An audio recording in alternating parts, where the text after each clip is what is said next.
berkantor di IKN 17 Agustus 2028. Betul Pak? Ya itu Pak Menteri PU yang menyampaikan, mungkin perintah beliau. Waktu beliau merintah saya, waktu mau menunjuk memang diharapkan tahun 2028 bisa di sana. Tapi sekarang udah udah lebih dijelaskan oleh Menteri PU. Jadi waktu perintah ke saya memang harus menyelesaikan ekosistemnya yudikatif, legislatif, dan yang sekarang baru eksekutif. Jadi mulai tahun ini kita siapkan ekosistem untuk kantor dan hunian yudikatif dan legislatif. Yudikatif kan MA, MK, Judicial, legislatif, DPR, MPR, DPD. Kalau ASN sendiri nanti pastinya bulan apa Pak? Menurut Menteri Pan-RB yang sekarang sedang kita siapkan, sedang kita hitung semua, itu mulai April. Karena sebenarnya Januari, tapi kan Maret Lebaran. Ada Lebaran, jadi mungkin dihitung itu. Kalau yang yudikatif dan legislatif baru akan dimulai 2025 ini. Kalau yang yudikatif dan legislatif targetnya kapan selesainya? Ya kalau dimulai dari 25 ini paling 27 selesai. Berarti karena ingin menjadi ibu kota politik pada 2028 ini yang ingin diselesaikan memang yang tiganya karena ini apa? Prof. Amin. Ya. Apa? Eksekutif, legislatif sama yudikatif ya Pak? Yang sekarang eksekutif sudah selesai Desember ini, tapi dengan feature yang dulu ya 34, Komenko-nya 4, sekarang kan 7. Jadi kita nanti akan bicarakan. Pak, kalau masjid IKN itu Pak, targetnya? Ya, mungkin kalau menurut kami kan mengkoordinasi dengan Kementerian PU, sekarang yang kerjakan kan masih Kementerian PU, itu Lebaran lah bisa dipakai. Lebaran 2025 berarti Pak? Berarti ntar ada 2 masjid negara atau gimana Pak, di IKN dan di Istiqlal juga? Wah, saya nggak ngerti itu. Kalau Presiden udah ada rencana belum Pak ke IKN? Menteri PU sedang mengusulkan beberapa peresmian, kami mengusulkan beberapa groundbreaking. Nah, untuk itu mungkin nanti istana yang akan menjadwalkan. Tapi di bulan ini atau bulan depan? Untuk kunjungannya Pak, usulannya itu di bulan kalau nggak Desember? Akhir Desember atau awal Januari. Kalau pendanaannya Pak selama ini memang berarti kalau kawasan inti termasuk legislatif itu masih dari APBN ya Pak? Dengan Ya, dana yang dari 2020? ya kan kantor-kantor pemerintah.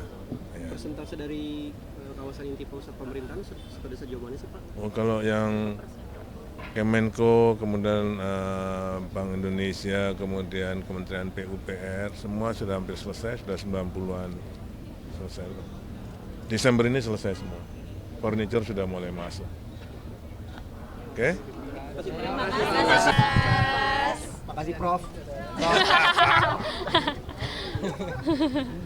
Kasih. Karena itu saya ucapkan terima kasih dengan keberhasilan daripada kelompok-kelompok kerja yang selama ini bekerja di bawah koordinasi Ketua Dewan Ekonomi Nasional yang hari ini menyelenggarakan peluncuran katalog elektronik versi 6.0. Ini adalah upaya untuk meningkatkan transparansi, efisiensi, kecepatan. Seluruh transaksi semua kementerian, lembaga, dan pemerintah daerah wajib memanfaatkan katalog elektronik versi 6 ini mulai tanggal 1 Januari 2025. Katalog ini versi 6 diharapkan dapat mengurangi 20-30% biaya pengadaan, menurunkan biaya administrasi sampai dengan 40% sampai 50%. Saudara-saudara sekalian, dalam penilaian terhadap ekonomi kita ada suatu tolok ukur yang disebut ICOR, ICOR, Incremental Capital Output Ratio. ICOR kita dinilai angkanya 6. ICOR beberapa tetangga kita, ICOR-nya 4 atau 5. Artinya kita dinilai lebih tidak efisien dari beberapa ekonomi tetangga kita. Bahkan tidak efisiennya itu dinilai 30%. Diharapkan dengan penggunaan e-katalog ini, efisiensi ini dapat kita kurangi. Karena itu saya ucapkan terima kasih sekali lagi kepada semua unsur. Marilah kita wujudkan pemerintah yang bersih melalui semua upaya. Antara lain dengan pengelolaan manajemen yang baik, leadership yang baik dari semua unsur, dan penggunaan teknologi. Tentunya di ujungnya kita harus berani tegakkan hukum. Demikian saudara-saudara sekalian, hal-hal yang ingin saya sampaikan setelah saya pelajari angka-angka, setelah saya mengadakan pertemuan dengan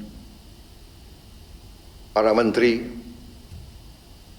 Juga kemarin saya ikut dalam rapat di Kementerian Dalam Negeri, bicara dengan, kalau tidak salah, 6.000 pejabat seluruh Indonesia.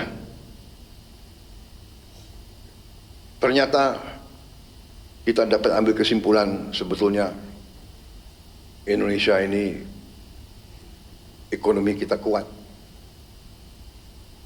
Tapi bisa lebih kuat lagi. Bisa lebih produktif lagi, sangat bisa menghasilkan uang lebih banyak lagi, sehingga kita bisa gunakan itu untuk menghilangkan kemiskinan, meningkatkan tingkat kemajuan pembangunan kita. Inflasi yang kurang lebih 1,55%, saya kira sangat jarang dalam sejarah dunia.